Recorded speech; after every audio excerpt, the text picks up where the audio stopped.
आइए हम एक बार फिर से, परमेश्वर ने हमको अवसर दे दिया है कि हम उसके वचनों पे अपने ध्यान को केंद्रित करें, अपना ध्यान उसके पवित्र वचन की ओर लगाएं। एक वचन हम देखते हैं प्रकाशित वाक्य और उसका 18 अध्याय, एक वचन, दो वचन और 3 वचन।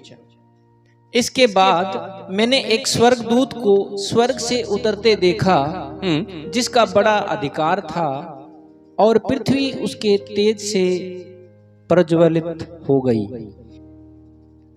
उसने ऊंचे शब्द से पुकार कर कहा कि गिर गया, बड़ा बाबुल गिर गया है, और दुष्ट आत्माओं का निवास, और हर एक अशुद्ध आत्मा का अड्डा, और एक अशुद्ध और घृणित पक्षी का अड्डा हो गया। आमीन। क्योंकि उसके व्यभिचार के भयानक मदिरा के कारण सब जातियां गिर गई है, और पृथ्वी के राजाओं ने उसके साथ व्यभिचार किया है, और पृथ्वी के व्यापारी उसके सुख विलास की बहुतायत के कारण धनवान हुए हैं। 4 और पढ़े। फिर मैंने स्वर्ग से किसी और का शब्द सुना कि हे मेरे लोगों, उसमें से निकल आओ कि तुम उसके पापों में भागी न हो, और उसकी विपत्तियों में से कोई तुम पर आ न पड़े। आमीन। और दूसरे वचन में लिखा हुआ है, गिर गया बड़ा बेबीलोन। ये बेबीलोन क्या है? एक भेद बड़ा बेबीलोन। बेबीलोन एक बहुत बड़ा भेद है। इसके विषय में प्रकाशित वाक्य के अंदर 2 जगह लिखा हुआ है, और उत्पत्ति के अंदर 1 जगह लिखा हुआ है, जहां राजा निम्रोद ने एक गुम्मट बनाने के लिए प्रतिक्रिया शुरू की थी,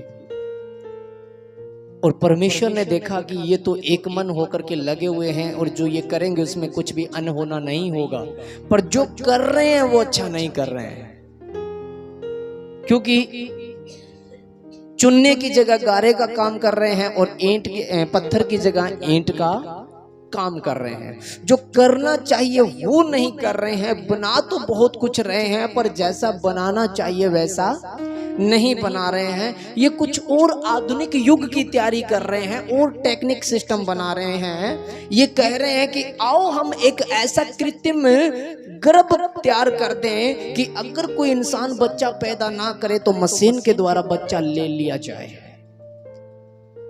ऐसा ही है क्या?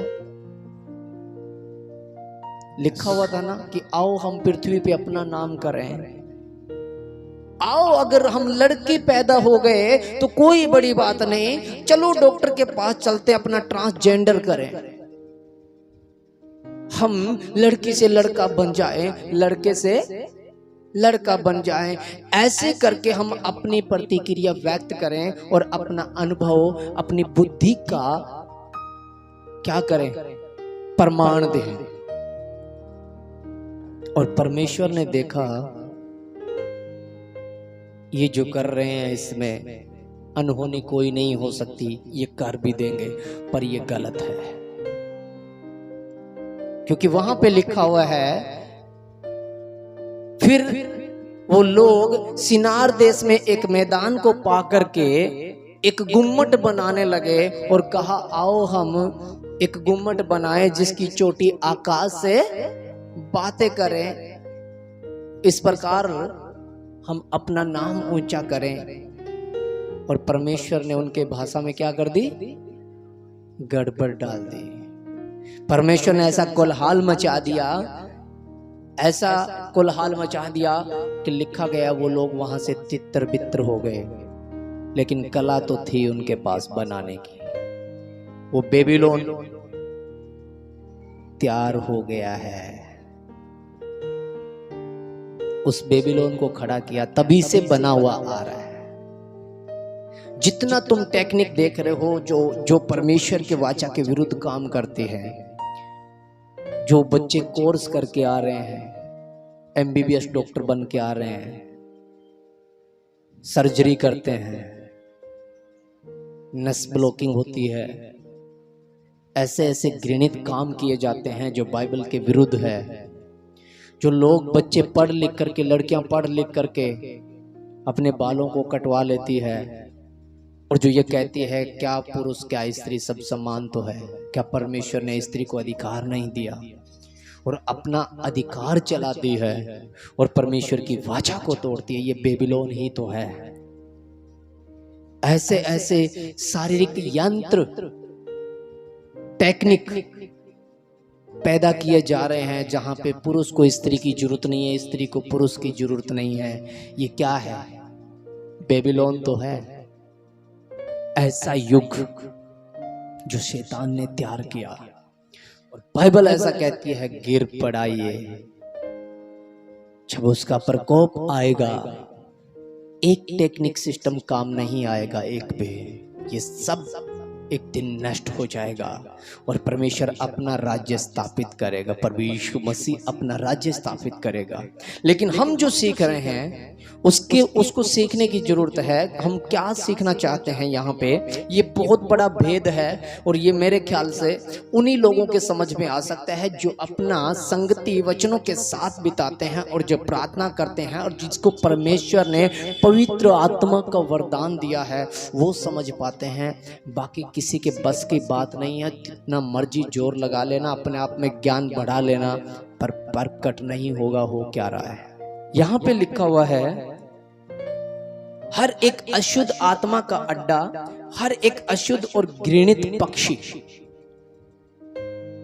एक जगह पक्षी के बारे में लिखा हुआ है, एक बीज बोने वाला बीज बोने को निकला, कुछ बीज मार्ग के किनारे गिरे और पक्षियों ने उसे चुग लिया। और फिर उसने बताया कि ये जो बीज है परमेश्वर के क्या है? वचन है। किसी ने उसे चुग लिया है, उगने नहीं दिया। ये पक्षी जो घृणित बता रखा है। और इस पक्षी के बारे में एक जगह और लिखा हुआ है, परमेश्वर का राज्य राई के दाने के समान है। परमेश्वर का राज्य राई के दाने के समान है, जो बीज में सबसे छोटा होता है, जब उगता है तो सारे साग पात से बड़ा होता है और यहाँ तक कि पक्षी उस पे बसेरा कर लग जाते हैं। बढ़ते बढ़ते बढ़ गया और सारे साग पात से ऊंचा हो गया और पक्षियों ने आकर उस पे क्या कर लिया? बसेरा कर लिया। ये घृणित पक्षी। और एक जगह बाइबल में लिखा हुआ है वह आएगा तो भेड़ को बकरियों से अलग करेगा। और यहाँ 4 वचन में, हे मेरे लोगों इनमें से निकल आओ। अब इसको समझने की कोशिश करेंगे किसका जिक्र चल रहा है। ये एक ऐसी कलीसिया है जो मसीह के नाम पे स्थिर है, जो हम देख पा रहे हैं हमारी आंखों से, जो मिरेकल मनी दिखाते हैं, स्टेज के ऊपर हुल्ला मचाते हैं, गिराते हैं, मुर्दों को जिंदा करने की कला दिखाते हैं, बड़े बड़े ओहदे पे खड़े हैं, बिशप पास्टर रेवरेंट वगैरह बन करके लाखों करोड़ों की भीड़ों को इकट्ठा करते हैं, धन का वीजा का लालच देते हैं, घर का लालच देते हैं, शादी का झांसा देते हैं, बच्चे होने का दावा करते हैं। ऐसे ऐसे प्रचार करके और पूरी भीड़ को इकट्ठा करते हैं और उस भीड़ के कारण धनवान बन बैठे हैं। वो एक ऐसी कलीसिया कि जिस पे पृथ्वी के राजाओं ने उनके साथ वह विचार किया, यानी कि अनुचित रीति के साथ परमेश्वर का जैसा जीवन नहीं है उससे कहीं अलग जीवन उनको दिखाया, उनको अलग सपना दिखाया और अपना घर भर लिया। यहाँ अगर इस वचन को जब हम और आगे पढ़ते हैं, कासिद वाक्य 17 अध्याय 1 वचन, और जिन 7 स्वर्गदूतों के पास वे 7 कटोरे थे, उनमें से एक ने आकर मुझसे यह कहा कि इधर आ, मैं तुझे उस बड़ी वेश्या का दंड दिखाऊं जो बहुत से पानी पर बैठी है, पानियों पर बैठी है, जिसके साथ पृथ्वी के राजाओं ने व्यभिचार किया और पृथ्वी के रहने वाले उसके व्यभिचार की मदिरा से मतवाले हो गए थे। बस यहाँ पे लिखा हुआ है कि जिन 7 स्वर्गदूतों के पास वे 7 कटोरे थे, जो 7 अधिकार थे, वो 7 प्रकार की कलीसिया के प्रार्थनाओं के कटोरे थे जिनको उंडेला जाना था। एक चिन्ह दिखाया जा रहा है कि आ इधर आ, मैं उस बड़ी वेश्या का, एक ऐसी बड़ी कलीसिया का तुझे दंड दिखाता हूं, जो वीजा के चक्कर में आती है, जो खेत खलियान के चक्कर में आती है, जिसको अपने जीवन से कोई लेना देना नहीं, जिनका जीने का तरीका बहुत घृणित है, जो परमेश्वर के पास तो आते हैं पर अपने मन को नहीं बदलते हैं, पाप में बने रहते हैं, संसार के वैभव में फंसे रहते हैं और वो घृणित वो सारे काम करते हैं जो परमेश्वर नहीं चाहता। आ मैं तुझे उसका दंड दिखाऊं। वो समुद्र बहुत से पानी पे बैठी है और एक जगह है, वचन 4 अध्याय को जब हम पढ़ते हैं प्रकाशित वाक्य में, वहां पे लिखा हुआ है, फिर मैंने स्वर्ग में एक सिंहासन देखा, उसके सम्मुख 4 प्राणी देखे और बिल्लोर के समान मैंने एक कंच का सा समुद्र देखा। जगत, समुद्र, प्रकाशित वाक्य 13 अध्याय में लिखा हुआ है, फिर मैंने एक और पशु को जल में से निकलते हुए देखा।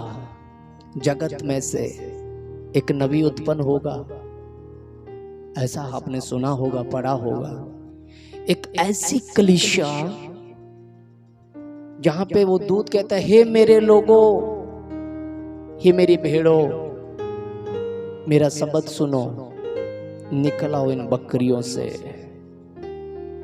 ये जंगली बीज है जो मेरे नाम पे स्थिर है, मेरे नाम से झूठी भविष्यवाणियां करते हैं, अपने आप को मसीह कहते हैं पर है नहीं। ये तुम्हें लालच देंगे,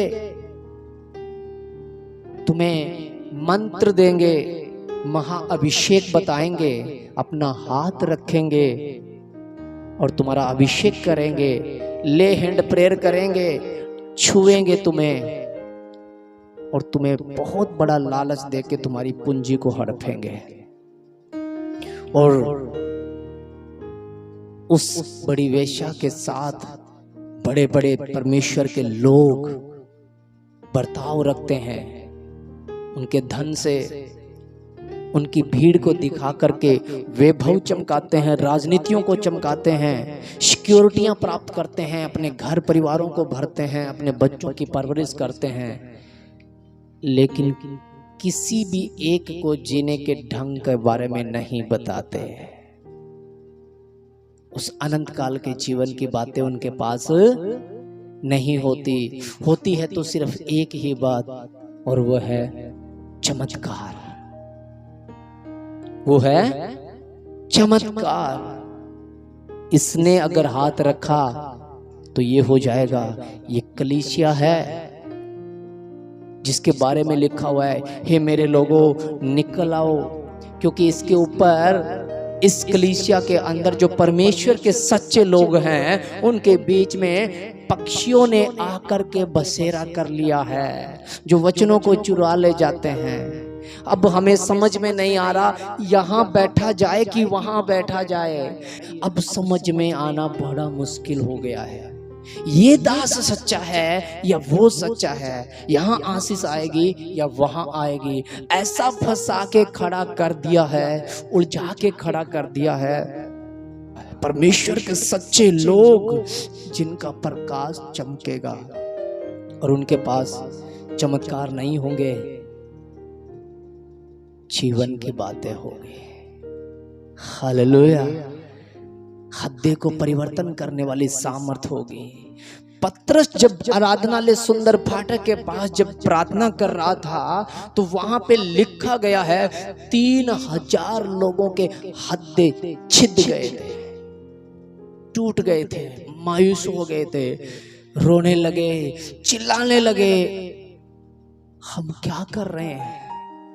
जो ये बता रहा है, जो ये इंसान प्रचार कर रहा है, जो पतरस हमें बोल रहा है, उसके हिसाब से तो हमारा जीवन बहुत बड़ा नरक है। हम तो चमत्कार के चक्कर में फंसे हुए थे।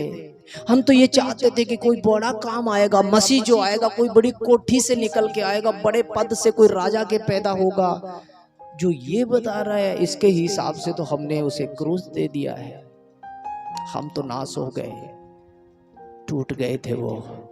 और जैसे ही वो उनके हाथे छिद गए तो बाइबल ऐसा कहती है पवित्र आत्मा ने उन्हें पकड़ लिया। जिन्होंने पश्चाताप किया हम क्या कर बैठे, परमेश्वर का आत्मा उन पे उतर। 3000 लोगों ने पवित्र आत्मा पाया वहां पे, 3000। हालेलुया।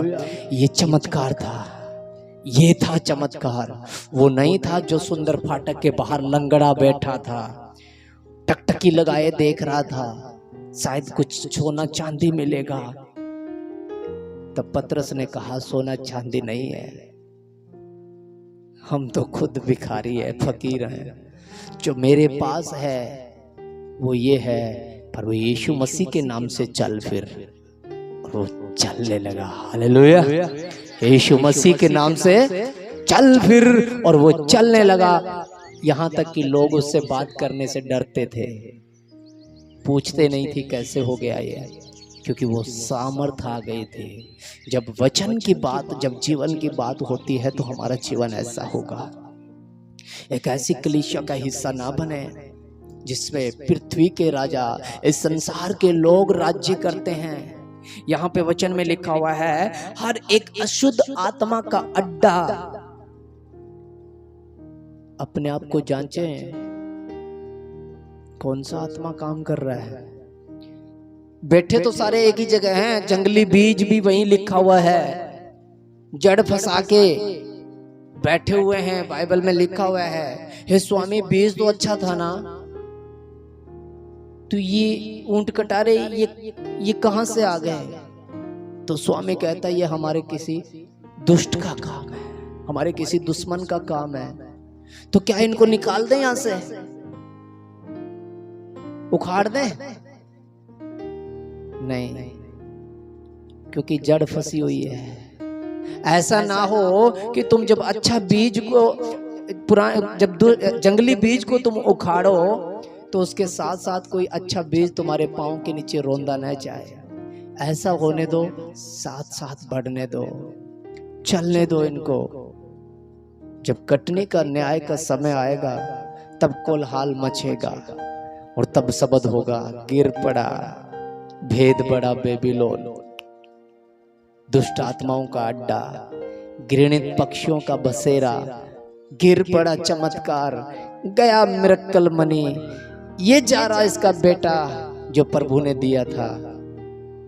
और कहेंगे ये तो परमेश्वर ने दिया था ना। तब ये वचन बताएगा। और प्रभु यीशु मसीह ने कहा कि मैं दोष नहीं लेता, तुम पे दोष लगाने वाला तो कौन है? वचन है। हालेलुया। तुम पे तो दोष लगाने वाला वचन है, क्योंकि वचन तुम्हें दोषी ठहराएगा। और मैं इसलिए आया कि पाप प्रकट हो जाए। मैं इसलिए आया कि तुम्हें जो अपने आप में धर्मी है उन्हें पापी ठहरा दिया जाए, और जो पापी है उसे धर्मी बना दिया जाए। क्योंकि व्यवस्था जब आई, परमेश्वर की आज्ञा जब आई, तब पाप की पहचान हुई। उससे पहले परमेश्वर ने जब चुना था ना अब्राहम को, तब आज्ञा नहीं थी, आजाद था वो। यही बोला था मेरी उपस्थिति में चल, आनंद करता जा, इधर उधर मत देख। ये नहीं कहा था कि जुबली वर्ष बनाना, क्रिसमस मनाना, ये कपड़े पहनना या वो पहनना, ऐसा नहीं कहा था उसे कहा था मेरी उपस्थिति में चल। पर जगत का वैभव, हमारे बच्चा नहीं हुआ तो ये एलियाजर सारा धन ले जाएगा, हमारा सेनापति या हमारे घर का राजा बन जाएगा। ये नहीं हुआ तो कभी वाइफ की बातें सुननी पड़ी, कभी भतीजे की बातें सुननी पड़ी, और फंस के खड़ा हो गया। ऐसे ही इजरायली लोग जब गुलामी से बाहर निकले तो व्यवस्था थी क्या? हेलो। जब मूसा इजराइल को मिस्र से निकाल के लेके आ रहा था तब व्यवस्था थी क्या? आज्ञाएं थी क्या कि ऐसा करना वैसा करना? उसका अनुग्रह था। जिन्होंने चिल्लाया, दुहाई दी, परमेश्वर ने सुना, अपना इंसान भेज दिया, निकाला वहां से। लेकिन रास्ते में आके अभिलाषा, कामुकता, मिली जुली भीड़ बीच में फंस के आ गई थी। इजराइल के साथ मिस्री भी आ गए थे। किसी की पत्नी इजरायली थी, किसी का पति भी मिस्री था, और आ गए थे भेड़ों के साथ बकरियां भी। और आकर के कामुकता करने लगी, चिल्लाने लगी, क्या खाएंगे, क्या पिएंगे। यहां तक कि उनको देख करके इजरायली भी लग गए, मारो मूसा को, कहां ले आया है। तब व्यवस्था आई, तब कानून बना। इसलिए कानून आया, और जब कानून आया तो पता चला हम पाप कर रहे हैं। तब पाप की पहचान हुई, और उस पाप को मिटाने के लिए अनुग्रह आया। और उसका अनुग्रह यह है, मेरी संगति करो, जैसा मैं हूं वैसा तुम भी बन जाओ। ये अनुग्रह है उसका। कहीं हम उस कलीसिया में तो नहीं बैठे हैं, क्योंकि सब मिले जुले होंगे। हमें पुकारा जाता है, निकल आओ उस जीवन से। प्रभु यीशु मसीह ने कहा था, इस समय के अठीले और व्यभिचारी लोगों को योना नबी के चमत्कार को छोड़ करके और कोई चमत्कार नहीं दिखाया जाएगा, और कोई चिन्ह नहीं दिया जाएगा। योना का चमत्कार एक ही था, वो ये था कि वो मौत को प्राप्त हो गया था। उसे कोई आशा नहीं थी। मगरमच्छ ने उसको अपने पेट में ले लिया था, यहां तक कि वो मर ही चुका था। और सबसे बड़ा चमत्कार ये था, उसी मौत ने उसे फेंक दिया बाहर, और वो खड़ा हो गया था। हालेलुया, ये चमत्कार था। और प्रभु यीशु मसीह ने कहा, यही चमत्कार होगा, जब ये मौत को चले जाएंगे, मौत इन्हें रोक नहीं पाएगी। योना की तरह पुनरुत्थान होगा, और प्रभु यीशु मसीह कहेगा, हे मेरे लोगों, निकल आओ बाहर, तो मौत हमें रोक नहीं पाएगी, हमें अनंत काल के लिए उठा लिया जाएगा। ये चमत्कार है, और सारे चमत्कार समाप्त हैं। अगर रहेगा तो एक रहेगा, और वो रहेगा कलीसिया, उसके चुने हुए लोग। वो दुल्हा आएगा और अपनी दुल्हन को लेने के लिए। जो उसकी संगति करता है, उसका स्वभाव वैसा होता है। पतरस अनपढ़ था बिल्कुल, पता है? हेलो, मछुआरा था, मच्छी पकड़ने वाला। तो जब वो जाल फेंकता था, मछुआरों के बीच में रहता था, तो उसका स्वभाव भी वैसा ही होगा। जाल की जानकारी होगी, ये कितने मीटर लंबा है, इसका वजन कितना होगा, कितनी स्पीड से फेंका जाएगा। और जब खींचता था तो उसके दबाव से बता देता था कितना कुंटल माल आ रहा है। यही तो कला थी उसमें। लेकिन बाइबल ऐसा कहती है, जब उसने प्रभु यीशु मसीह के साथ रहना शुरू किया, तो उसकी पहचान भी वही बन गई। हालेलुया। प्रेरितों के काम उसका 4:13। जब उन्होंने पतरस और यूहन्ना का हियाव देखा और यह जाना कि ये अनपढ़ और साधारण मनुष्य है, तो अचंबा किया। फिर उनको पहचाना कि ये यीशु के साथ रहे हैं। आमीन। जब उन्होंने पतरस और यूहन्ना का साहस देखा, तो ये जाना कि ये अनपढ़ और साधारण इंसान, उनकी पहचान प्रभु यीशु मसीह बन गया। कि जब देखा उनका साहस, उनके अंदर हियाव देखा, उनके ज्ञान को देखा, उनके बोलने का तरीका देखा, और उनको स्वर्ग की बातें कहते हुए सुना कि ये ज्ञान इनको कहां से आया है। बड़ा अचंबा। ये जो मच्छी पकड़ता था, ये जो कंटेनर भरता था मछलियों के, ये कब ऐसी बातें करने लग गया? जब ये देखा कि इसकी संगति तो मसीह के साथ है, तो पहचान बन गई। हालेलुया। जैसी संगति तुम्हारी हो जाएगी, वो तुम्हारी पहचान बनेगी। तुम बाइबल के साथ चलना शुरू करो, वचनों को पढ़ो, जैसी शिक्षा को तुम प्राप्त करोगे, वो तुम्हारी पहचान बनेगी, और वो तुम्हारा एम भी होगा, वो मकसद भी बन जाएगा। इस जगत के वैभव से बाहर आ जाएंगे। ये बेबीलोन गिर जाएगा एक दिन, यकीन मानना। बाइबल में लिखा हुआ पूरा होगा। 7 प्रकार की पुस्तक है, 7 प्रकार की। मैं पढ़ रहा था, पूरे रेफरेंस नहीं निकाल पाया, मैं भी कोशिश कर रहा था। एक पुस्तक सबसे छोटी पुस्तक है, हे मनुष्य के संतान, ये जो छोटी पुस्तक है तो उसे निगल ले। एक जगह लिखा, धन्य है वह जो इस भविष्यवाणी की पुस्तक को पढ़ते हैं और मानते हैं। एक जगह लिखा हुआ है, उसका नाम मैं जीवन की पुस्तक से कभी नहीं काटूंगा। एक जगह लिखा हुआ है, वो 7 मोहर वाली पुस्तक, उसको खोलने के योग्य का कोई नहीं मिला। 7 पुस्तकें हैं, उनमें लिखा जा रहा है सब कुछ लेखा जोखा। जो तुम लिखवाओगे वो लिखा जाएगा और उसका लौट करके आएगा। Hallelujah, hallelujah. स्मरण की पुस्तक, यादगिरी की पुस्तक, कि हम जब किसी को लिखवा के आते हैं 500, 1000, 2000, 5000, तो वो आके हम अपने घर नोट करें या ना करें, वो व्यक्ति नोट करता है, क्योंकि उसे लौटाना है वापस, तो वो लौटाएगा। उस स्मरण की पुस्तक में आपने क्या लिखवा रखा है वो लौट के आएगा। आपको नहीं तो आपके बच्चों के शादी में, उनके बच्चों, पोतों, पड़पोतों तक लिखा हुआ है। जो तुमने कमाया है वो तुम्हारे पास होगा। तुमने भलाई की है वो भलाई लौट करके आएगी। तुमने किसी दुखों में सहारा बने हो, तुम्हारा बच्चों तक का सहारा परमेश्वर देगा। जो तुमने किसी की सींची है तो परमेश्वर तुम्हारी सींचेगा। जो तुमने लिखवाया है वो तुम्हारे पास लौट करके आएगा। लिखा हुआ है, जिस नाप से तुम नापते हो उसी नाप से नापा जाएगा। तो उस पवित्र आत्मा को अपने जीवन में बुलाओ और इस वैभव से बाहर आ जाओ। हमारा स्वभाव मसीह का स्वभाव होना चाहिए। एक वचन में थोड़ी देर पहले पढ़ रहा था, वहां पे लिखा हुआ है, स्त्री का सर पुरुष है और पुरुष का सर मसीह है और मसीह का सर परमेश्वर है।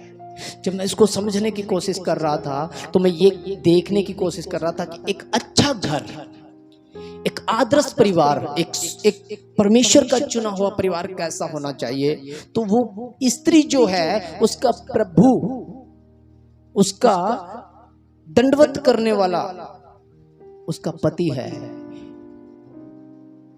भजन संहिता 45 अध्याय में लिखा हुआ है, हे राजकुमारी सुन, कान लगा, अपने घर, अपने लोगों, अपने कुटुंब को भूल जा, क्योंकि राजा तेरे रूप की चाह रखेगा, वो तेरा प्रभु होगा और तू उसी को दंडवत कर।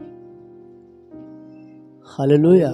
जब ये वचन मैं पढ़ रहा था तो एक पत्नी जो राजकुमारी कहलाती है, वो एक बेटी, उसको अपने घर परिवार को भूल जाना पड़ता है और वो अपने पति, अपने राजा के पास आती है और उसी को ही अपना प्रभु मानती है और उसी को प्रणाम करती है। उसकी अधीनता उसके शरीर में होती है, जीवन में होती है, उसके अधीन अपने जीवन को व्यतीत करती है। ये एक सच्चा परिवार है, एक आदर्श पत्नी है वो। और फिर उसके पति के ऊपर एक अधीनता है और वो है मसीह। वो अच्छा पति जो उसको मिला हुआ है वो मसीह में पति मसीह के स्वभाव का होगा, क्योंकि उसका सर प्रभु यीशु मसीह है। उसके पास अधीनता प्रभु यीशु मसीह की है। वो ऐसा दीन नम्र होगा, वो अपने झुंड की चौकसी करने, अपने घर का प्रबंध करता होगा। वो भलाई करने वाला पति होगा जिसके सर पे प्रभु यीशु मसीह है और जिसके सर पे पति है और उसकी अधीनता है, वो परमेश्वर के राज्य के लोग कहलाते हैं। हालेलुया। इसलिए अपने परिवार को संभालो, अपने गृहस्थी जीवन को, अपने बच्चों को, अपने समाज को, अपने रिश्तेदारों को इस रीति के साथ ले चलो कि वो पवित्र आत्मा तुम्हें हियाव दे, तुम्हें दृढ़ करे। एक वचन और हम देखें, प्रकाशित वाक्य, प्रेरितों के काम उसका 6 अध्याय और 10 वचन। परंतु उस ज्ञान और उस आत्मा का जिससे वह बातें करता था वे सामना न कर सके। आमेन। ये स्तिफनुस के गिरफ्तारी के समय की बात चल रही है कि जब स्तिफनुस को लोगों ने जकड़ लिया, पकड़ लिया और उससे पूछने लगे तू किसके सहारे से ये काम करता है, तू किसका प्रचार करता है, तू क्या करता है क्या नहीं। तो जो बात वो बोलने लग गया, जो ज्ञान उसने बांटना शुरू किया, तो बाइबल ऐसा कहती है उस आत्मा का सामना वो लोग नहीं कर पाए। आमीन। जिसकी संगति उसके साथ थी और जो आत्मा उसके पास था, पवित्र आत्मा का वरदान जब उसके पास था, तो जो ज्ञान, जो बुद्धि, जो समझ उसके पास थी, एक आदर्श जीवन जो उसे मिला, उसका कोई मुकाबला नहीं कर पा रहा था। इल्जाम लगाया जा सकता है, पर सच्चाई तो चिल्ला के पुकारती है, वो तो पत्थरों को चीर के बाहर आती है। एक जगह लिखा हुआ है, यदि ये चुप हो गए, इनको दबा दिया, तो पत्थर चिल्ला उठेंगे। सत्य बोलता है, चुप नहीं होता। वो भेड़ नहीं है जो बच्चे पैदा नहीं करती है, उसको काटने वाले को दे दिया जाता है। वो पेड़ नहीं है जो फल नहीं देता, आग में झोंक दिया जाता है। फलवंत बनो, अपने बुलाए जाने को सोचो, क्यों बुलाया उसने। इन दुखों, क्लेशों, परेशानियों से होकर के निकलना होगा और उस जीवन को पाना होगा। सारी पृथ्वी की भरपूरी हमारी ही है, लिखा हुआ है वो पृथ्वी के अधिकारी होंगे। वो पृथ्वी जो सदा की है, ये चली जाएगी। रात बीत गई है, दिन निकलने को है, समय पूरा हो गया है। मैं सच कहता हूं, अगर मैं तुम्हें ना बताऊं तो मेरे लिए सबसे बड़ा दोष है। अब समय पूरा हो गया है, अंत बिल्कुल करीब है। जो चिन्ह हमें दिखाई पड़ रहे हैं, जो हम देख रहे हैं, एक वचन पूरा होगा और ये निशानी है, वो आ रहा है। हालेलुया। क्योंकि बेबीलोन अब गिरेगा। घृणित कलीसियाओं से बाहर निकलो, इन चीजों से बाहर आओ, मन शुद्ध कर लो, अपने आप को पवित्र कर लो। यदि आंख भड़कती है, यदि हृदय भड़कता है, तो प्रार्थना में चले जाओ, वो शुद्ध मन पैदा करेगा। हाथ अगर कांपते हैं पवित्रताई से, तो हाथों को उठाना शुरू कर दो, वो सामर्थ देगा। हर एक नशे से बाहर आ जाओ, ये लुचपन करवाता है। हर एक झूठी फरेबी जीवन से जो वैभव दिखाती है, बाहर आ जाओ। क्योंकि जिस दिन नंगे हो जाएंगे ना धन बचेगा, ना कंगाल, सब एक जैसे हो जाएंगे। जब देह से आत्मा निकलेगी तो वही नजर आएगा जो हमने लिखवाया था। हमने जीवन की पुस्तक में क्या लिखवाया है, भविष्यवाणियां की पुस्तक में हमारे बारे में क्या भविष्यवाणी की गई है। उस छोटी पुस्तक को जो खाया गया था यहेजकल के द्वारा, जो खाया गया था यूहन्ना के द्वारा, और जो उसमें लिखा गया था कि अब जो बातें इसके अंदर जो तूने पचा ली है, मेरे लोगों को सिखा। तो उस छोटी पुस्तक से हमने क्या सीखा है, वो उसका स्मरण किया जाएगा। हमने परमेश्वर के राज्य के लिए क्या बोया था, वो स्मरण किया जाएगा। जिसने बोया है उसका लौट करके आएगा। तो जो कुछ तुम लिखवाना चाहते हो, तुम्हारा किया तुम्हारे सर आ जाएगा। इसलिए अपने आप को पवित्र करो, परमेश्वर की संगति करो, परमेश्वर के स्वभाव में एक आदर्श पत्नी, एक आदर्श पति के रूप में अपने जीवन को, अपने बच्चों को इस रीति से लेकर के चलो कि लोग तुम्हें देख करके कहें ये साधारण से इंसान, और फिर ये कहे अरे नहीं भाई ये तो संगति में जाते हैं, इनका मुकाबला कहाँ होगा। Hallelujah, hallelujah. ऐसी पहचान बना लो कि जब इस संगति में आओ तो तुम्हारी पहचान होनी चाहिए, ये सच्चे परमेश्वर के आराधक है, ये पहचान होनी चाहिए। अगर तुम्हारी पहचान बेबीलोन के कलीसिया के जैसी है तो कोलाहल तो मचेगा। वो दूत तो कहेगा गिर पड़ा, भेद पड़ा बेबीलोन, वो घृणित वस्तुओं का अड्डा, दुष्ट आत्माओं का अड्डा, वो पृथ्वी के राजाओं का सिंहासन गिर पड़ा, क्योंकि बकरियां नहीं ठहरेगी, भेड़ें उसके राज्य में रहेगी। वचन आपको आशीष दे, आपको संभाले, इन वचनों को पहन लो, इसी में जिंदा रहो, इसी में आशा बनाए रखो। एक दिन हम स्वर्ग के वारिस होंगे। सब कुछ है मसीह की।